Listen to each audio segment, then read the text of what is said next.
As a survivor of sexual abuse, there is something I've been noticing that has been re-emerging in UK discourse for the past few years, and has been gaining a lot of publicity and popularity from public figures. In the UK, we have a piece of legislation called the Sexual Offences Act of 2003, essentially outlining our laws regarding sexual assault. This applies to England and Wales. There are some minor differences in Scotland as their act was updated in 2009, but across the board this is largely the same. Despite amendments made in the 2000s to include offences that were not previously specified, such as pimping, and acts against children and people with disabilities that mean they can't consent, and the inclusion of oral rape, the definition of the crime rape has barely changed since the original Act of 1956.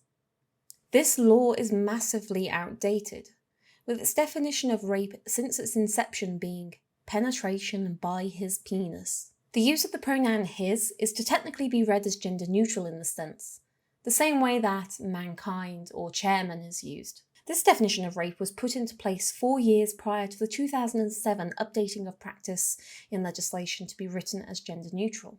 So it highlights how badly this law has been revised in line with current society, because it's just an updated version of the 1956 definition, which was explicitly gendered as such. In the UK, there are a large number of people who call themselves feminists who cling to this specific outdated definition of rape, hardly updated since the 50s and specific to one nation, to claim a number of things on a societal level. 1.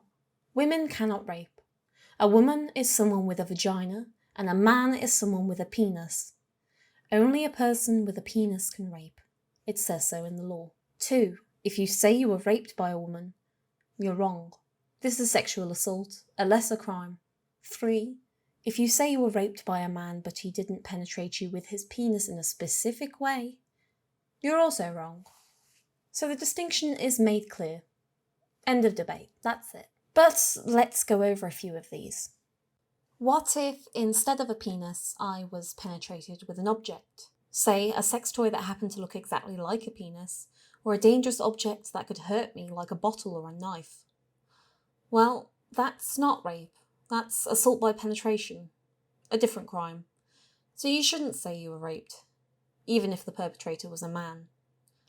What if I have a penis, and I was unconscious while someone, man or woman, used my body to penetrate themselves? What if I was awake and restrained, or it was violent? What if I'm a gay man and it was a woman who did this to me? Well, no, that's also not rape. What if a man stuck his fingers inside my body, and he did it while pleasuring himself? No, that's also not rape, unluckily for you. What if I am a lesbian and to me sex is often digital penetration only, and a woman pushes me against a toilet cubicle and forced me to have sex? Well, that means you shouldn't call her a rapist. What if I was violently forced to perform a sex act on somebody that didn't involve penetration? Again, you shouldn't call them a rapist. What if I was raped by a trans woman who has a penis? A trans woman who has had her gender legally recognised and changed on her birth certificate and all forms of ID? Well, yes, she is a woman and legally recognised and protected as such, and she has a penis. So you may call this woman a rapist, although people whose understanding of the law extends to women can't rape means that they would probably just call her a man. What if I was raped by somebody with a penis, but a cisgender woman was involved and facilitated the rape? Am I allowed to call her one of my rapists? Well, yes. In this one instance, you may call the person with a vagina a rapist, because the UK definition of rape does actually include accomplices regardless of genitals or gender. A woman can be a rapist if she assists a penis in the act of penetration. In other words, the inclusion of a penis vastly outweighs any crime otherwise committed. This country seems to have an endless fascination with the dynamics of penis versus vagina, and very little interest in changing the way that this terminology is used in law to enable survivors to get the justice they deserve. There's very specific demographics of people who seem to actually care about the way rape and sexual assault laws are handled in the UK. The first, obviously and understandably, being survivors. A large number of survivors would very much like it if UK law updated to include all forms of rape. Laws need to reflect the society that they are meant to protect, and survivors know all too well that PIV rape is not the only form of rape, and that not only men can abuse others in this way. The second, interestingly, are men's rights activists. MRAs don't really like being told that only men can commit a certain crime, and will point to examples of women raping men or young boys and not being called rapists. And they're right, and are one of the few groups in this country that actually have made any attempt to have the law updated. And while sentencing may be equal when it comes to male and female victims for penetrative assault, only those who penetrated with a penis are called rapists. The male survivors of female rape are not rape survivors. Unfortunately, they're not so keen on actually expanding the law to include all forms of rape. Their angle is largely selfish and just comes from a place of feeling like their rights as men are being infringed upon. Then we have outright misogynists, people who just don't want to see rape convictions going up. They don't want to see men put away for more crimes and would oppose all efforts to expand the term rape legally. And then there's TERFs. Trans-exclusionary radical feminists have a vested interest in keeping the law the way that it is, because it allows them to say that trans women who are rapists are actually men, because the UK law specifies his penis. Interestingly, this goes at odds with other UK laws, specifically the Gender Recognition Act, hence why TERFs love it. It allows them to say only a man can be a rapist, and anyone able to rape is a man. Therefore, anyone with a penis is a man, despite other UK laws explicitly defining man and woman as legally protected concepts, not inherently based on genitalia. Transphobic rhetoric is largely behind this misinterpretation of UK law. The people chanting "women can't rape" and "not our crimes" all have the same angle. TERFs will repeat en masse that the 400 plus women who were accused of rape between 2012 and 2018 are all trans women found guilty of rape because women can't rape and rape requires a penis, and this is then repeated by the media as over 400 male-bodied rapists were classified as women and sent to women's prisons. But it's not true. This number, 436, comes from the Crown Prosecution Service's own statistics on assaults. It records the sex of defendants in rape prosecutions over a number of years, before any decision has been made as to their guilt. These statistics are for charges, essentially accusations, not guilty verdicts. And further, anybody regardless of sex organs can be and are found guilty of rape by accomplice. The assumption that cis women can't rape, so these must all be trans women because 436 cis women couldn't possibly all be accomplices in rape, is at best a misunderstanding that can be chalked down to awful journalism. At worst, it's much more sinister. But wait, these are the statistics from the CPS. Looking at the CPS Violence Against Women and Girls report, we can see that they specifically included all convictions where an allegation of rape has been made regardless of the final offence convicted. So even if found guilty, not necessarily guilty of rape. These are just the statistics of anyone who was reported as a defendant in a crime where rape was involved in a number of charges. The Ministry of Justice, however, does have a specific number of cases where rape was the offence that they were brought to court with. I found the data that they released in 2018, which showed the previous year's data of total cases, and it shows us the number of women who were defendants in 2017 for the charge of rape. That number is 8. If you were going off of the previous data, you would assume this number would be 60 to 80, not 8. Suddenly that number is not so high it's unbelievable to be cis women anymore, is it? This is a deliberate attempt to paint trans women as predators and absolve cis women of their sex crimes. This rhetoric is naturally taken further. If a trans woman who is legally a woman is recorded as a female rapist, the assumption is that self-ID will allow rapists to abuse the system and be recorded as women, to get put in female prisons and rape more women. And therefore, the only way to prevent that isn't to introduce safeguarding systems against that abuse. It's to make sure that nobody can self-identify as their gender, and to gatekeep the availability of gender recognition even further. To protect the delicate real women, we must assume every trans woman is a potential predator, based on this bogus number that they literally made up. There is actually another subset of people I did think to include. A group of people who have a vested interest in keeping cases labelled as rape low. The court system and the police. Many survivors are first turned away from reporting their crimes by the UK police, often out of the notion of the severity of the crime, but often just chalked down to too much workload or not enough funding. This focus on rape statistics leaves out a huge chunk of sexual assault statistics and demographics, making the rates of people being raped in the UK look lower than it is. Many of the current rape statistics only count the specific crime against women, or at best may include assault by penetration. I think there's an endless back and forth that could be had in regards to which countries have it better or worse, because obviously Britain is not going to be the worst country to handle rape definitions or laws, and every country has its own issues. By most metrics, our laws are far better than the rest of the world, including other countries in Europe.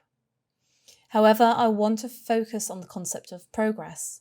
Instead of just updating our archaic definitions by slowly adding valid specifics to the current acts, we need radical change.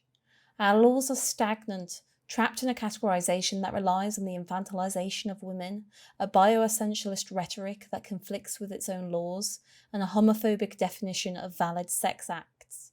The way we legislate sexual crimes reflects on how we treat the issues on a social level, and also vice versa. If we want to be a progressive country, our laws regarding sexual crimes must be gender neutral and up to date to reflect what modern society at large recognises as rape. And I hate living in a country where we seem so much more keen on debating as to whether or not a 70-year-old law means that someone shouldn't be called a rapist based on what body part they use to ruin somebody's life, rather than just calling a rapist a rapist. Just as some brief examples, here are the ways that a few other countries have been progressing their rape laws and how they currently handle them. In Canada, rape is not a legal term, it's a colloquial term. All forms of sexual assault are tried under the crime of sexual assault, regardless of method or gender. This radical change was made in the 80s to change the previous law that rape was only an offence outside of marriage. A wife couldn't say that her husband raped her. Quoting from an article as how the law came to be, a year before the change to legislation occurred, NDP MP Margaret Mitchell raised the issue of violence against women. She was laughed at by MPs in the House of Commons when she demanded the government take action to stop domestic violence. The outcry from women's groups brought attention to the issue. Bill C-127 came into effect on January 4, 1983. A wife can also charge her husband with aggravated sexual assault if the crime included a beating. The crime of rape was removed from the criminal code and replaced with sexual assault.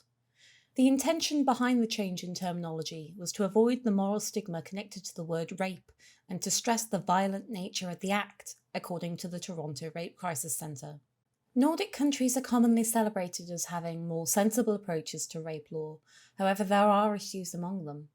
In Norway, rape is defined as any sexual activity engaged via violence, threat of violence, or if the victim is unconscious. This is regardless of method or gender, but it doesn't criminalise a lack of consent, and activists are working to change that.